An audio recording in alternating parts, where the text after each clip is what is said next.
Okay, kind of like a part two. So we're made some progress, and I forgot to mention earlier, when you're pushing them in, just hold your fingers. Don't put it exactly where it goes because you get poked by those pins, but kind of support it on the bottom when you pop them in.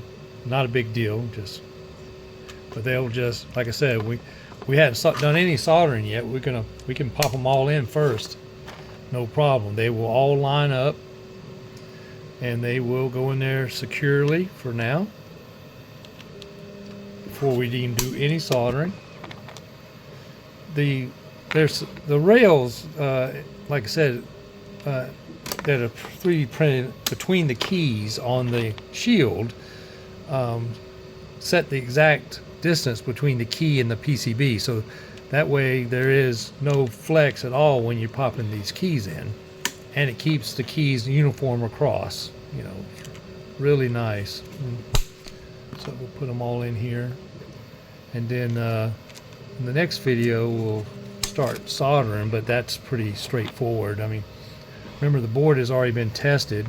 The only thing that's a little bit different is when you get to the space bar, because the space bar uses 2 key switches, so there is some, by design, in the PCB, there is the spacebar, 2 spacebar key switch positions are slotted so that you can make sure you get the spacebar lined up and it goes down perfectly parallel, flat, and then solder it in place. And you also, you don't put the spacebar on until you have all the other caps on. That way you can see the spacebar is positioned between the keys that it should be, so that it will fit through the bezel correctly. And if you're using the 3D printed bezel, the original bezel for most modern keyboards is only 6U. The Model 1 was 8U. So if you want the full-size spacebar like you had originally in the Model 1, then you'll need to use the 3D printed one. That way you don't have to have a custom bezel. You can use the same one. Now we're down to, just now already, we're down to the number keys. Get a few more key switches, and we'll put them bad boys in there.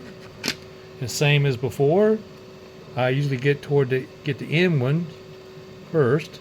Just kind of like rest it in there. Let me get this position better here. Make sure the pins are not bent like before. I made it worse a while ago. And once I have it centered, a little support on the bottom and pinch them together. A little support on the bottom, pinch them together like that on both sides. And it will go right in. And once you have one, the rest just go. Just line that up. The rest of them just pop in super fast. Just like that.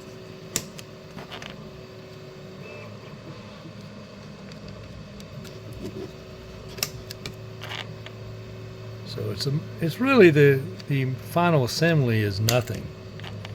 After the main IC chips have been added and the board has been tested, it's just popping these key switches in and then soldering them. That's it, and you'll have a functioning keyboard. And we'll go through the spacebar installation procedure next. So I'll just pop these all in there. I love the way this, even the carbon fiber looks super nice. I don't know if you can see on the video, but it's so nice. It's one of the nicer looking plastics. Not to mention it's strong. Okay, that one didn't pop, so I just checked the back to make sure it's seated, and it did. Sometimes you don't get that popping sound. Most of the time you do. You get that pop, and you know it's in there. But occasionally you won't get it. So here's the last one. Get that lined up. And that one didn't pop either, and it didn't seat all the way. Ah, there we go. So you pinch top and you want to pinch top and bottom. Just pinch it right by the key switch little white tabs there. And then once you see it, you can see that if you look on the edge, you can see how it's uniform all the way across. So now you know you got it right. All right, so that is just the switches in, right? Except for spacebar. That is next video.